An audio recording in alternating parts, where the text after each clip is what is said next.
मिथुन राशि वाले बंधुओं, हृदय से अभिनंदन करते हैं, आभार है, बहुत बहुत स्वागत है आपके अपने मिथुन राशि भिंड यूट्यूब चैनल में। एक बहुत बड़ा संकट दरवाजे पर दस्तक दे रहा है। बंधुओं, समय रहते इस कार्यक्रम को पूरा देख लो, नहीं तो बहुत बड़ी मुसीबतों में फंसने जा रहे हो। पितृपक्ष का अंतिम समय चल रहा है। भयंकर नकारात्मक ऊर्जाओं का प्रवाह संपूर्ण वातावरण और पराभौतिक संसार में चल रहा है। ऐसे में कई प्रकार की नेगेटिव घटनाएं भी उत्प्रेरित हो रही हैं, जो आपको बर्बाद करने के लिए तैयार खड़ी हैं। जी हाँ बंधुओं, बहुत ही सावधानी के साथ, सतर्कता के साथ आपको इस समय को गुजारना है। कुछ जरूरी क्रियाएं हैं, उपाय हैं जिन्हें आपको जरूर करना है। अपना सुरक्षा घेरा, अपना आवरण अवश्य निर्मित करना है। यदि आप ये कर पाने में सक्षम रहते हैं, तब तो पितरों का आशीर्वाद प्राप्त होने के बाद आपकी उन्नति इस पितृपक्ष के बाद 100% निश्चित हो जाएगी। यदि नहीं कर पाते हैं तो याद रखना कि पितरों के साथ प्रेत भी वातावरण में, आपके घर में, आपके आसपास घूम रहे हैं। उनका प्रभाव आपके ऊपर आ जाएगा और उनके प्रभाव में, उनके अधिकार में जैसे ही आप आएंगे, आपका विनाश शुरू हो जाएगा। इसीलिए बहुत सारे लोग हमसे मिलते हैं तो हमें बताते हैं कि गुरुजी, पितृपक्ष समाप्त होते ही, यानी पिछला पितृपक्ष समाप्त होते ही ना जाने क्या हुआ कि अचानक से घर में बर्बादी शुरू हो गई। ना जाने क्या हुआ कि अचानक से हमारे बिजनेस में बहुत बड़ा लॉस आ गया। तो ये सारी घटनाएं, बीमारियां आना, लॉस आना, परेशानी आना, इसी वजह से होता है कि जैसे ही पितृपक्ष समाप्त होगा, पितृ यहां से जाएंगे पितृलोक के लिए, प्रेतों के लिए आपका घर एक खुला आसरा बसेरा बन जाएगा और फिर प्रेत ही आपको बर्बाद करेंगे। अब कुछ लोग यहाँ पर ये कहेंगे कि हमने पितरों को प्रसन्न कर लिया है, उसका क्या, हमारे घर की सुरक्षा का क्या? तो याद रखना बंधुओं कि जो प्रेत हैं वही पित्र हैं। पित्र में और प्रेतों में ज्यादा अंतर नहीं है। पित्र की जो ऊर्ध्वगामी गति है, जो पितृलोक में जाते हैं पित्र, उन्हें पितृलोक में जाने वाले पितरों को पित्र कहते हैं। लेकिन जो यहीं पर भटक रहे हैं, आपके ही घर के सदस्य हैं, पूर्व के पूर्वजों में से हैं, जो यहीं भटक रहे हैं अपनी वासनाओं, इच्छाओं, कामनाओं की पूर्ति के लिए, वे ही प्रेत हैं और वे ही विनाश लाते हैं। याद रखना बंधुओं। तो ये चीजें इस तरह कार्य नहीं करती जैसे आप समझते हैं। ये लेन देन नहीं है, ये बहुत ही बुद्धिमानी से किया गया सामंजस्य है। इसीलिए बहुत ही गहराई से पूजा पद्धतियों को हमारे पूर्व के पूर्वजों ने बनाया, ताकि विधि विधान से की गई पूजा पद्धतियों से, बारीक मंत्रोच्चारणों से इन आने वाली मुसीबतों से छुटकारा प्राप्त किया जा सके। जी हाँ, इतना आसान होता तो कोई भी व्यक्ति पितृ दोष में रहता ही नहीं, क्योंकि कर्म तो सभी कर ही रहे हैं, पिंडदान तर्पण आदि तो सभी करते ही हैं, फिर पितृ दोष क्यों बना रहता है? इसीलिए तो रहता है क्योंकि कहीं ना कहीं त्रुटि लगातार होती रहती है। तो उस त्रुटि के बारे में भी हम आपको इस कार्यक्रम में बताएंगे और वही आपकी सावधानी रहेगी, वही आपकी चेतावनी रहेगी। कार्यक्रम को अंत तक अवश्य देखना। 5 बड़ी भविष्यवाणियों के बारे में भी बताएंगे और कुछ बड़ी सावधानियां भी रहेंगी जो आपको अवश्य ही पालन करनी होगी अगले 3 से 5 दिनों में।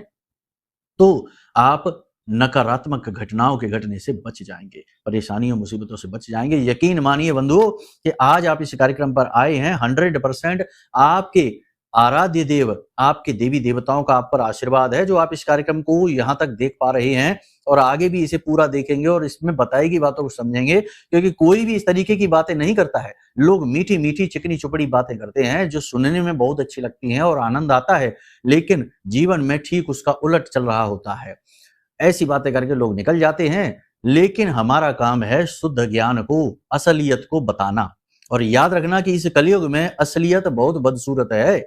कोई भी ना उसके बारे में बात करना चाहता है, ना देखना चाहता है, लेकिन ये असलियत बहुत ज्यादा जरूरी है जानना, क्योंकि इसी से निर्धारित होता है कि जीवन में सुख आएंगे कि दुख आएंगे। तो हम उसी की बात करते हैं, क्योंकि हम माई के सेवक, उनके साधक हैं। हमें सत्यता पसंद है, दुष्प्रचार और गलत चीजें नहीं फैलाते हम। उम्मीद करते हैं आप सारी बातें हमारी समझ रहे हैं। अब कार्यक्रम में मूलभूत 3 विषयों पर बात होगी। पहली बात होगी 5 बड़ी भविष्यवाणियों की, दूसरी बात होगी आने वाली मुसीबत की, तीसरी बात होगी कि इन मुसीबतों से बचने के लिए क्या सावधानियां आपको रखनी है, इसके विषय में बात होगी। और चौथी बात, जो कि आपके लिए पहले से तय किया गया उपाय है, क्रिया है, उसे ही हम आगे बढ़ाएंगे और गहराई से उसे समझाएंगे। यानी कि एक महा उपाय जो पितरों का सुरक्षा घेरा आपके आसपास मजबूत करेगा। चलिए बंधुओं, उम्मीद करते हैं आप सारी बात समझ रहे हैं। कार्यक्रम में अंत तक अवश्य ठहरेंगे। अब अपने मूल विषय को शुरू कर रहे हैं। महामाई को याद करते हुए, आभार व्यक्त करते हुए कमेंट बॉक्स में पूरे भक्ति भाव के साथ लिख डालिए, जय मां भद्रकाली कृपा करो। महामाई निश्चित तौर पर आपके ऊपर कृपा कर चुकी है, तभी ये कार्यक्रम बिल्कुल सही समय और काल पर आपको प्राप्त हुआ है। भाव यदि गहरा है तो ये भी लिख देना कि मैं भी माई के परिवार का हिस्सा हूं। महामाई के परिवार का हिस्सा बनना सौभाग्य की बात है। बंधुओं, एक चीज और आपको बताएं, वैसे तो आपको इसके विषय में पता ही होगा यदि आप हमारे कार्यक्रम प्रतिदिन देखते हैं कि नवरात्रि के पर्व में महानुष्ठान में भाग लेने का अवसर मिस मत कर देना। ये नवरात्रि साधारण नवरात्रि नहीं है, ये विजय का प्रतीक है, प्रभु श्री राम के द्वारा प्रारंभ की गई है। और इस नवरात्रि के महानुष्ठान में आप जब भाग ले लेंगे तो हम आपको पूरे 9 दिन का गाइड करेंगे कि प्रतिदिन आपको क्या करना है, क्योंकि कुछ छोटी छोटी विधियां, छोटे छोटे अनुष्ठान आपको भी करने होंगे ठीक उसी समय पर जिस समय पर हम यहाँ पर यानी धाम पर अनुष्ठान प्रारंभ करेंगे। तभी तो ऊर्जा का सही सामंजस्य बैठेगा और आपके द्वारा भाग लिया गया जो कर्म है उसका उद्देश्य पूर्ण होगा। तो आप पूजा में कैसे भाग लेंगे, अनुष्ठान में कैसे भाग लेंगे, इसके लिए वीडियो में नंबर है, इन नंबरों पर फोन करिए, सारी जानकारी आपको प्राप्त हो जाएगी। चलिए बंधुओं, अपने मूल विषय को शुरू करते हैं। जय माई की। बंधुओं, ज्योतिष और तंत्र विद्या के क्षेत्र में आचार्य अमित एक जाना माना नाम है। पूज्य गुरुदेव के साधनाओं और ज्योतिष विद्या के अनुभव बेहद दिव्य है। जी हाँ, पूज्य गुरुदेव ने जिसकी भी कुंडली का विश्लेषण किया और कुंडली के अनुसार उसे सटीक उपाय व महामाई माँ बगलामुखी की विशेष कृपा दी, उसके जीवन में सकारात्मक बदलाव तो आए ही है। फिर चाहे समस्या कितनी ही कठिन क्यों ना हो, समाधान तो अवश्य हुआ है। अब ऐसे में यदि आप भी अपने जीवन की किसी बड़ी समस्या से जूझ रहे हैं, जैसे कि कर्जा बढ़ता ही जा रहा है, काम धंधा और व्यापार सब रुक चुका है, रिश्ते नातों में तनाव हद से ज्यादा बढ़ गया है, पूरा जीवन ही नकारात्मकताओं से भर गया है, तो ऐसे में यही सही समय है जब आप श्रेष्ठ गुरु से मार्गदर्शन प्राप्त करें और जीवन के अंधकार को समाप्त कर दिव्य प्रकाश की ओर कदम बढ़ाएं। वीडियो में दिए गए नंबरों पर तुरंत संपर्क करिए और अपनी कुंडली का विश्लेषण व समाधान पूज्य गुरुदेव के द्वारा करवा लीजिए। देर ना करें, आपके देवी देवताओं के आशीर्वाद से ये मौका खुद चलकर आपके पास आया है, इसे गंवाना नहीं है। अभी फोन करें और गुरुदेव से मार्गदर्शन प्राप्त करें। महामाई आपका कल्याण करें। धन्यवाद।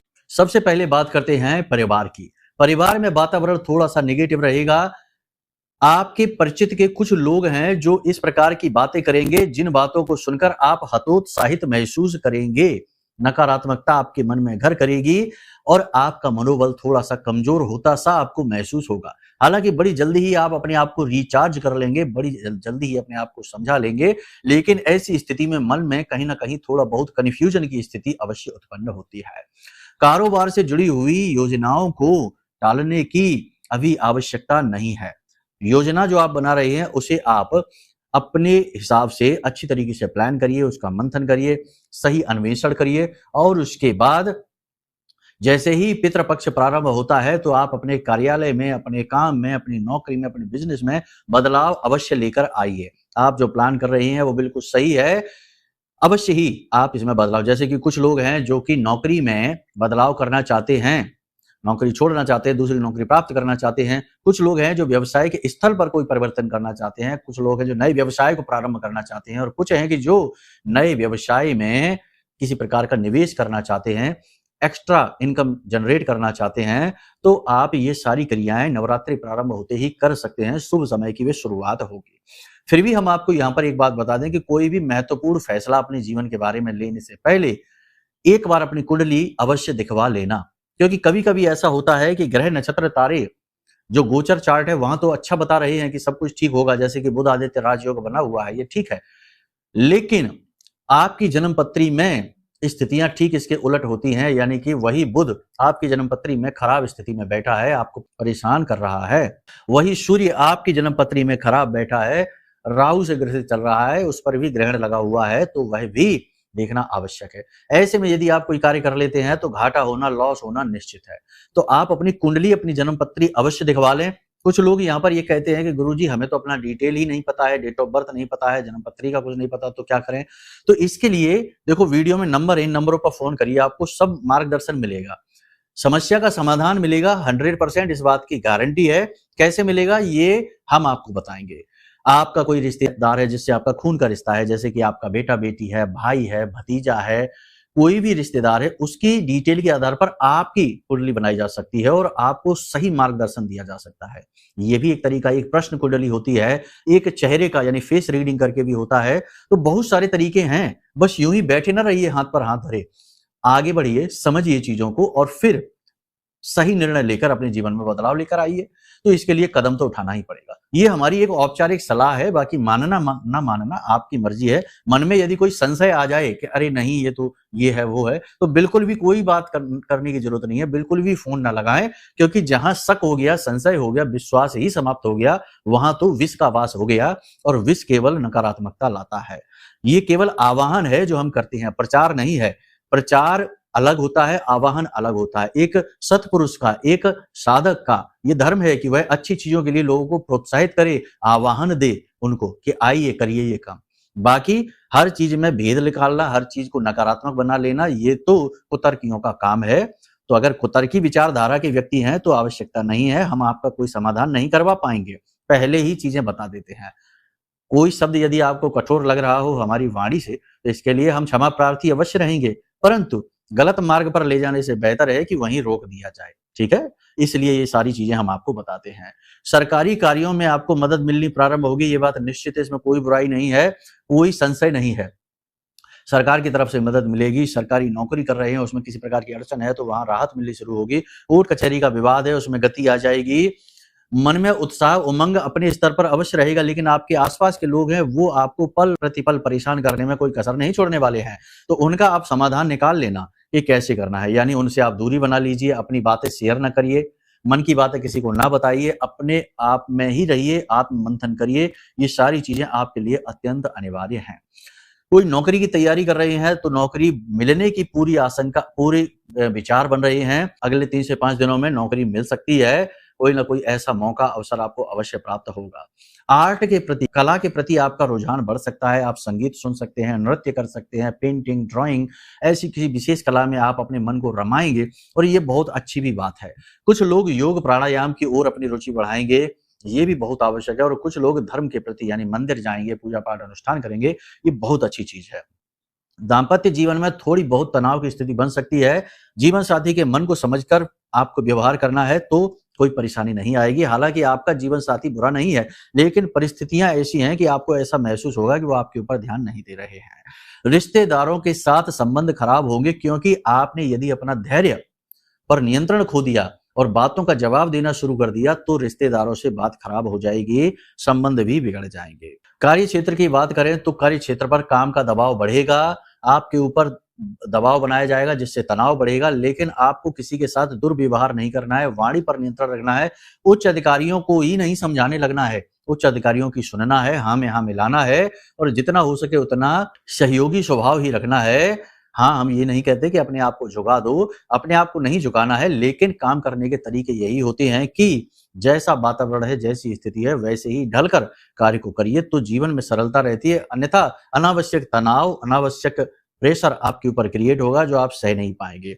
आपका फोकस भटकेगा, फोकस भंग होगा, यानी आपका ध्यान सही चीजों पर न लगकर उल्टी सीधी चीजों पर लगेगा। इधर उधर की बातें आपके दिमाग में अधिक घूमेंगी, किसी ने कुछ कह दिया, किसी ने कुछ कर दिया, आपके जीवन में क्या गलत चल रहा है, क्यों चल रहा है, आप क्यों फंसे हुए हैं, यानी कि इधर उधर की बातें बहुत चलेंगी।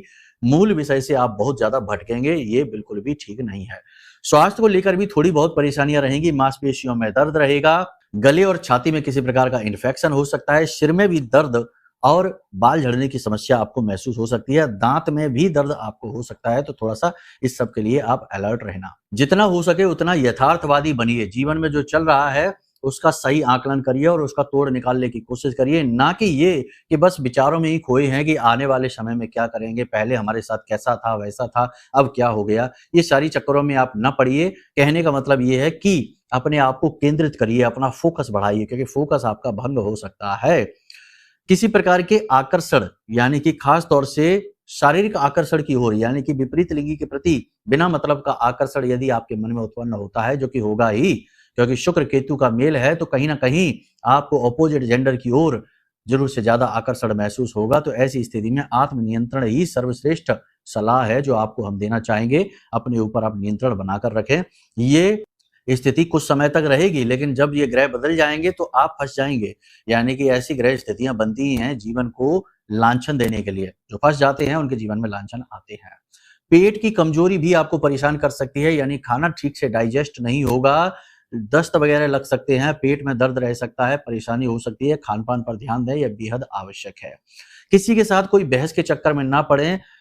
आपको ऐसा लगेगा जैसे कि लोग जानबूझकर ऐसी बातें कर रहे हैं कि आपको उकसाने की कोशिश कर रहे हैं, आपका विरोध जानबूझकर कर रहे हैं, कोई आपको सम्मान कम दे रहा है, आपको अपने सम्मान में कमी खलेगी थोड़ी बहुत, तो इस चक्कर में आप थोड़े से अंदर से व्याकुल हो जाएँगे और नियंत्रण खो सकते हैं। इसकी वजह से तनाव की स्थिति, झगड़े की स्थिति भी उत्पन्न हो सकती है। तो हमारी सलाह यहाँ पर यही है कि आप अपने ऊपर नियंत्रण रखें, अपने ऊपर ध्यान दें, अपनी सेहत पर ध्यान दें, अपने पैसे पर ध्यान दें और आने वाले समय और काल पर ध्यान दें। और दूसरों के द्वारा की गई बातों पर बिल्कुल भी ध्यान न दें। उनका मन है, जैसी बातें बोलेंगे वो उनका अपना विचार है, आपका नहीं। दूसरा ये है कि किसी के द्वारा की गई भूल-चूक को क्षमा भी अवश्य करें। ठीक है ना? कोई गलती यदि कर देता है तो सीधे उस पर एकदम से क्रोध न दिखाएँ, फट ना पड़ें, थोड़ा-सा क्षमा भी अवश्य करें। इसका भी आपको नुकसान होगा, ठीक है?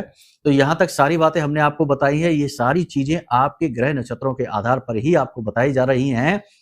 कुछ स्थितियां विपरीत भी हो सकती हैं, क्योंकि आपकी जन्म कुंडली की ग्रहों में क्या स्थिति है, यानी कि जन्म पत्री के जो 12 भाव हैं उनमें नवग्रह की स्थिति क्या है, राहु केतु शनि कहाँ बैठे हैं, लग्न की स्थिति क्या है, कहीं लग्न दोष तो नहीं है, या फिर आपकी कुंडली का कोई विशेष भाव जो है, जैसे कि आपका दाम्पत्य जीवन का भाव है, आपका काम धंधे का, व्यापार का भाव है, आपकी आमदनी का भाव है, ये भाव कहीं पाप ग्रह से तो दूषित नहीं है। यदि ऐसी स्थिति बनी हुई है आपकी कुंडली में, तो आपके जीवन में हो सकता है कि विपरीत स्थितियां बनी ही रहें, जो हम अच्छी बातें भी बता रहे हैं वो भी ना हो।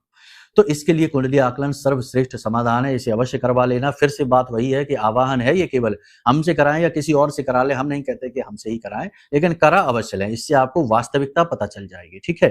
तो यहाँ तक सारी बातें आपने समझ ली हैं। अब बात करते हैं कि कौन सी वो मुसीबत है। देखो, 2-3 बातें हैं, इन्हें आप ध्यान से समझिए।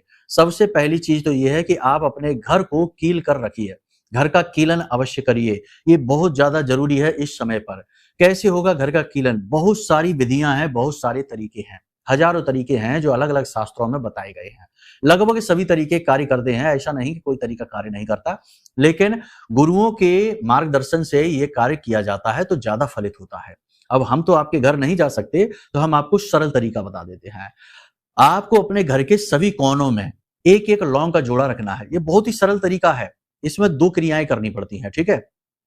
एक एक लौंग का जोड़ा अपने घर के सभी कोनों में, कमरे जितने भी हैं हर कमरे के सभी कोनों में आपको रखनी है, एक एक जोड़ा लौंग का। तो एक कमरे में 8 यानी 4 जोड़े हो गए, 8 लौंगे हो गए। इसी प्रकार घर के, इससे सारा घर आपका खिलित है, यानी कि लौंग के अंदर एक ऐसी जो है ना शक्ति पाई जाती है कि यह नेगेटिव एनर्जी को अपने अंदर खींच लेती है। तो इस एनर्जी को आपने खींच लिया। अब आपको रात्रि के समय घर के बाहर एक पात्र ले जाना है, उस पात्र में आपको कपूर रखना है, भीमसेनी कपूर, और उस कपूर को जला देना है और ये सारी लौंगे उसके ऊपर रख देनी है। इस क्रिया को आपको लगातार पितृपक्ष को समाप्त होने तक करना ही करना है। साथ ही साथ घर में जो पोंछा लग रहा है, जिस पानी से, उस पानी में थोड़ा बहुत नमक अवश्य डालें। अपने स्नान करने वाले जल में थोड़ा सा नमक, 1 चुटकी, और थोड़ी सी हल्दी अवश्य डालें, ये बेहद आवश्यक है। नेगेटिविटी को हटाएगा, साथ ही साथ देवगुरु बृहस्पति की पॉजिटिव एनर्जी आपको सकारात्मक ऊर्जा से भर देगी। तो ये क्रियाएं आप अवश्य करिए, इससे घर का कीलन उत्कीलन होता है और घर की सुरक्षा रहती है। इससे जो नेगेटिव एनर्जी है, यानी जो प्रेत हैं, जो नकारात्मक शक्तियां हैं, वो तो आपके घर में प्रवेश नहीं कर पाएंगे, लेकिन आपके पितृ निर्बाध रूप से आपके घर में घूम सकते हैं, घूमेंगे ही, आपको आशीर्वाद देंगे, ठीक है? तो पहली क्रिया है कि आप ये करिए। दूसरी क्रिया है कि प्रतिदिन गोधूली अवस्था में, यानी 6:30 बजे के आसपास शाम के समय घर में धूनी अवश्य दीजिए। एक गाय का गोबर का जो कंडा होता है वो ले लीजिए, किसी पात्र में रख लीजिए, कोई पात्र हो स्टील का, पीतल का, या फिर मिट्टी का बड़ा दिया हो उसमें रख लीजिए। थोड़ा सा भीमसेनी कपूर, उसके ऊपर थोड़ी सी आप गाय का घी की 2, 4, 5 बूंदें डाल दें, और उसके बाद थोड़ी सी पीली सरसों, सफेद तिल, काले तिल और लौंग का 1 जोड़ा, 4 काली मिर्च के दाने। ये 4-5 सामग्रियां हैं। एक आध सामग्री कम भी रहेगी तो चलेगा, लेकिन पीली सरसों अवश्य डालना। इन सामग्रियों को आप जला दीजिए। थोड़ा सा कंडे का, यानी कि जो गाय के गोबर का उपला होता है, उसका छोटा सा टुकड़ा ही डालना है, ज्यादा धुआं ना हो। और इन चीजों को डालकर आप जला दीजिए और घर के बीचों बीच आप रख दीजिए। इसका धुआं घर में भरेगा, फैलेगा, ये नेगेटिव एनर्जी के लिए रामबाण की तरह कार्य करेगा, ठीक है? इस सब क्रियाओं को करने के साथ साथ कुछ जरूरी सावधानियां हैं, इन्हें भी आप अवश्य करिए कि किसी के द्वारा दी गई चीजों को आपको ऐसे खा नहीं लेना, किसी के द्वारा उपहार नहीं ले लेना, काले नीले रंग की चीजें कम से कम प्रयोग करनी है, वस्त्र काले नीले रंग के पहनने नहीं है, और कोई भी काले नीले रंग की चीज आपको कोई गिफ्ट देता है तो नहीं लेना। अपना वाहन खुद चलाना है, किसी और से नहीं चलवाना, किसी और का वाहन नहीं चलाना है, ठीक है। चीजों का लेन देन करने वाले हमेशा परेशान रहते हैं। उपहार में इलेक्ट्रॉनिक सामान बिल्कुल भी नहीं लेना है। और एकांत के सुनसान के इलाकों में, यानी कि कोई ऐसा एकांत स्थान है जहां कोई कहता है चलो पार्टी करेंगे, बैठेंगे, ये करेंगे, नहीं जाना है, घात हो सकता है, धोखा हो सकता है, ठीक है। कुल मिलाकर ये है कि देखो, अपने घर की, अपने आप की सुरक्षा करिए। लोग जलने वाले बहुत होते हैं, परेशान कर सकते हैं, तरह तरह की योजनाएं बनाते हैं और बर्बादी जीवन में लेकर आते हैं। इसी के साथ साथ चौराहों से जो आपके बाहर निकलते हैं, तो जो चौराहा होता है वहां पर लोग अपना उतारा छोड़ जाते हैं। जैसे कि किसी ने किसी प्रकार का कोई उतारा किया है, कोई नारियल डाल दिया या फिर किसी ने नींबू डाल दिया, बाल डाल दिए, तो वहां पर आप देखिए जब चौराहों से गुजरें, कोशिश करें कि अंधेरा होने के बाद चौराहों से ना गुजरें, क्योंकि तभी ये क्रियाएं अधिक की जाती हैं। यदि गुजरे भी तो बारीकी से देखें कि चौराहे पर किसी ने कोई उतारा तो नहीं डाल रखा। यदि उतारा डाल रखा है तो उसे लांघे ना, उसे स्पर्श ना करें। आपके घर के दरवाजे पर भी यदि कोई किसी प्रकार का उतारा डालकर चला जाता है तो दूर रहना, उससे उसे छूना नहीं है, और लकड़ी से, धातु से नहीं, लकड़ी से, लकड़ी की छड़ी से उसे दूर करके और उसे पेट्रोल डालकर उसे जला देना है। ये सावधानियां बेहद आवश्यक है। देखो, ये परेशानी अगर हम लापरवाही दिखाएंगे तो 100% आ जाएगी जीवन में, क्योंकि ये समय ही ऐसा है, और यदि हम सतर्क रहेंगे तो इन सबसे बचे रहेंगे। अब एक सबसे महत्वपूर्ण बात बंधुओं, ये भी एक आवाहन ही है। यदि आपकी खूब इच्छा हो तब आप ये कदम आगे उठाना। आप यदि ये चाहते हैं कि किसी की साधना का बल आपको मिले, जैसे कि हम महामाई माँ बगलामुखी की सेवा करते हैं, साधना करते हैं, तो हमारी साधना का बल आपको मिले और महामाई का सुरक्षा घेरा आपको हमेशा सुरक्षित रखे, तो आप ये महारक्षा कवच जो हमने निर्मित किया है, इस महारक्षा कवच को आप मंगा सकते हैं। ये महारक्षा कवच महामाई माँ बगलामुखी के सिद्ध मंत्रों से जागृत है, अभिमंत्रित है। इस महारक्षा कवच को मंगाने वाले के चेहरे पर मुस्कुराहट अवश्य आई ही है। तो इस महारक्षा कवच को भी आप ऑर्डर कर सकते हैं। जैसे ही ये कवच आपके घर पहुंचेगा, किसी भी प्रकार की नेगेटिव एनर्जी हो, आपके घर से दूर भाग जाएगी, रुक नहीं सकती। चाहे प्रेत हो, पिशाच हो, या किसी ने कुछ करवा दिया हो, कोई बंधन हो, स्तंभन हो, कुछ भी हो, सारी चीजें भाग जाएंगी और केवल महामाई की कृपा आप तक पहुंचेगी। तो आप चाहें तो इसे भी ऑर्डर कर सकते हैं, लेकिन फिर कंडीशन वही है कि भाव होना चाहिए। यदि कुभाव मन में आ गया, कुतर्क मन में आ गए, तो फिर बिल्कुल ऑर्डर ना करना, क्योंकि फिर ये चीजें काम नहीं करेंगी, ठीक है ना। तो महामाई को जानो, पहचानो, मन में भाव उत्पन्न करो। वो हमारी और आपकी ही नहीं, इस ब्रह्मांड की और ऐसे अनंत कोटि ब्रह्मांडों की माँ है, आदि शक्ति हैं। तो उनके लिए मन में भाव उत्पन्न करिए और फिर ये चीजें कैसे काम करती हैं इसे समझिए, ठीक है। तो बस ठीक है, कार्यक्रम को यहीं विराम देते हैं। यदि मन में कोई प्रश्न उठे या कुछ जानना हो तो कोई चिंता की बात नहीं, नंबर वीडियो में है, इन नंबरों पर फोन करिए। सारे प्रश्नों के जवाब, समाधान आपको प्राप्त होंगे। हम आपके लिए तत्पर तैयार बैठे हैं, महामाई ने हमें इसलिए नियुक्त किया है। जब तक उनकी मर्जी है, नियुक्त है, मर्जी नहीं रहेगी, कुछ और कार्य में लगाएंगे तो वहां लग जाएंगे। तब तक लाभ ले लीजिए, ठीक है। चलिए प्रेम से बोलिए, जय माई की, जय माँ बगलामुखी। हमारे प्रिय और परम पूज्य आचार्य जी ने अपनी साधनाओं के अनुभवों पर आधारित शक्तिशाली उपाय और क्रियाओं के माध्यम से हजारों लोगों के जीवन को पूरी तरह से बदला है। आचार्य जी के द्वारा बताया गया हर एक उपाय इतना सटीक और कारगर होता है कि जो भी इसे पूरे भाव के साथ कर लेता है, उसे साक्षात महामाई की कृपा और आशीर्वाद प्राप्त हो जाती है। इसलिए निसंकोच इन उपायों को पूरे भाव के साथ करिए, आपका कल्याण होगा। जय माई की।